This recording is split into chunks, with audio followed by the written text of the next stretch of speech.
We've been heavily entertained by the drivers' lineup in the summer break that we forgot about one specific problem, one that has been dragged along for quite a long time and one that got many F1 fans and drivers mad: the extension of the contracts of Spa, Monaco and France. Out of these three venues, Spa is the one under the biggest risk of being expelled from the calendar, and that isn't something that sits well with many F1 drivers such as Norris, Verstappen, Sainz and Gasly. Apart from them, the four-time champion in departure Sebastian Vettel has also shared his thoughts on this matter, defending the legendary track.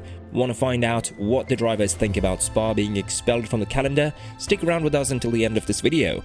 Before we do that, let's make a small elaboration on Spa and why it's such a gem in the calendar. It's one of the fastest and the longest tracks on the calendar with a 7-kilometer length. The length of the track has been officially made in 1979, as prior to that, Spa was around 14 kilometers, with most of it going through village roads. It was a huge safety concern back then, which is why it needed to be remade into something safer. The Belgian GP has rotated between Spa and Zolder, with the latter one seeing the death of Gilles Villeneuve at the age of 32. But Spa has turned out to be the better choice, and since then we've seen some majestic moments at this track. This is the track where Charles Leclerc claimed his first pole position in 2018, and a year later claimed his first career win. This is a track that saw Pierre Gasly completing an overtake on Sergio Perez in Eau Rouge with full speed in 2020 for P9. Unfortunately, this is the track that also saw the death of Antoine Hubert in 2019 after he crashed after exiting Eau Rouge and going to Raidillon. Therefore, the F1 sport wants to move away from this track due to safety reasons, but there are rumors that this is far away from the original reason why F1 wants to remove Spa from the track. F1 has gained a lot of popularity, especially from 2020 and onwards. A huge part of that goes to Netflix, more precisely to the documentary Drive to Survive. In the documentary, fans were able to see closer about drivers' relationships with their teams, their personal lives, as well as teams' decisions. On top of that, the sport gained a huge amount of new fans in the USA, because Netflix is a platform that is very popular there, which was initially the goal of the sport. F1 is without a doubt one of the most popular sports in Europe and in some parts of Asia, but its popularity was very low in the American continent. Thanks to this, and to Liberty Media, who owns huge stakes in Formula 1, the sport has boosted its revenue and sponsorships by huge manners. Apart from the USA, F1 has become very popular in the Middle East, where some new tracks have been made in Qatar and in Saudi Arabia, despite fans calling out the sport for racing there, as we all know how humans are treated there. Nevertheless, the sport's popularity being boosted in the USA saw the implementation of the Miami GP this year and a new track being implemented from 2023 and onwards in Las Vegas, a street circuit one. Jeddah was implemented last year too, and it's currently the fastest circuit on the calendar. This saw drivers racing at 23 events this season, with Sochi being cancelled due to the war and events being shortened to 22. However, some tracks could lose their seat in the calendar just because of the popularity and the revenue other tracks are bringing to the sport. One of the drivers that expressed his concern about Spa vanishing from the calendar is Lando Norris, who is half Belgian and has a special place for Spa in his heart. He said, "I personally have a lot to do with Spa, of course, and I love the circuit. I went from Belgium for many years and spent a lot of time there with my family. I'm looking forward to experiencing the changes and the new tarmac and a new grandstand at Raidillon. I always look forward to Spa. It's one of the coolest circuits all season. It would be a shame to lose Spa. A lot of things these days are just about money, that's the problem. It's a business, it's a historic race for F1, the same as Monaco. As far as I know, they don't even pay in Monaco, and it's still on. I think Spa should always be there as long as Formula 1 exists," says Lando Norris, who had a horrific crash last season here in the heavy rain conditions, causing the red flag during the qualifying session. Pierre Gasly is the second driver that questioned F1's decision to move away from Spa.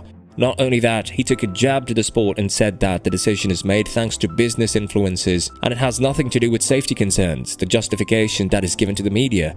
Personally, I don't think it has anything to do with safety, but I can't wrap my head around the fact that it's disappearing from the calendar, said Gasly, who also added that Spa is his second home race due to the fact that it's geographically closest to his hometown. Max Verstappen said that it would be a huge shame to lose Spa out of the calendar, which, by the way, is his favorite venue to go on. Previously, he has raised some concerns when it comes to F1 visiting a lot of city circuits, saying that the F1 cars aren't built for that and they shouldn't be abandoning legendary places. It would be a big shame to lose Spa. It's my favorite track in the world, and also with the recent changes they did to the runoff and stuff, I think it's just an amazing track in a Formula 1 car. Any car, to be honest, with all the high-speed corners and the flow it has in general. And yeah, there are so many tracks out there in the world where I think it will be nice to have a Formula 1 race, but somehow just simply not really realistic, said Max. I understand everyone wants to make money, but there is also a limit to that because it's very important to keep these really cool circuits on the calendar instead of driving in street circuits, which I think F1 cars are not designed for anyway. The next driver on our list is Carlos Sainz, who said that the track itself is something that the sport really needs to keep on the calendar due to the legendary status and the history it holds. According to him, a compromise could be found between the sport and the drivers, and circuits like Spa or France could be visited once every couple of years. I think there's a compromise to be found, because in the end, I think we all love going to France, to Spa, but at the same time, the sport is growing so much. I guess there's a lot of new places that are paying quite a lot of money to be part of Formula 1, and it's difficult, as a business point of view, to say no to that. I think the best compromise would be to do rotation, and I understand France or Spa maybe cannot afford to be in the calendar every year, but I hope that at least every 2 or 3 years we can visit Spa in the Formula 1 car. I just wish that even if Vegas, South Africa, whatever is coming, that we can still go back to France or Spa every now and then to keep enjoying those kinds of circuits, finished Sainz. Sebastian Vettel has also spoken about the Belgian circuit, saying that the track brought a certain level of uniqueness and character that is absent from the new age tracks. Questioned by the media about his view of the Belgian GP, Vettel said, "Spa is a great circuit. I don't know any driver who doesn't like Spa. On the other hand, I know drivers who don't like the circuit in Russia. Not because it's Russia, but because the tracks are all similar. I don't have a say here, but Spa would have my vote. It would be wrong on so many levels to lose Spa," said Vettel. However, we need to understand that F1 is a business after all. We've seen salaries and investments going crazy, and the sport hasn't been richer. When a company invests a certain amount in something, in this case Formula 1, it's normal for them to expect that they have a certain say in how the sport will be done. In 2020, the sport took a massive hit in revenue and only made $1.145 billion revenue. The next year, the sport bounced back heavily and doubled its revenue to $2.14 billion, while in 2022, the sport made $744 million in just the second quarter of the season. Therefore, tracks that are bringing more and more popularity and therefore more money are the ones that are going to be favored by the sport.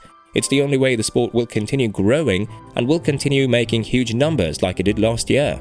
Drivers may be mad about it, but when they check out their bank accounts, we're sure that the stress will go away immediately. After all, it's the only way that their salaries can jump, as the teams will be able to draw more sponsorships and more interest from outside companies, therefore making better results and increasing the salaries, if that's deserved, from the driver. What do you think will happen next in the sport? Do you think that tracks like Spa, Le Castellet and Monaco are finally gone? Or do you think that the historic part of the race will prevail and the sport will keep these gems from the upcoming seasons? Let us know in the comments below.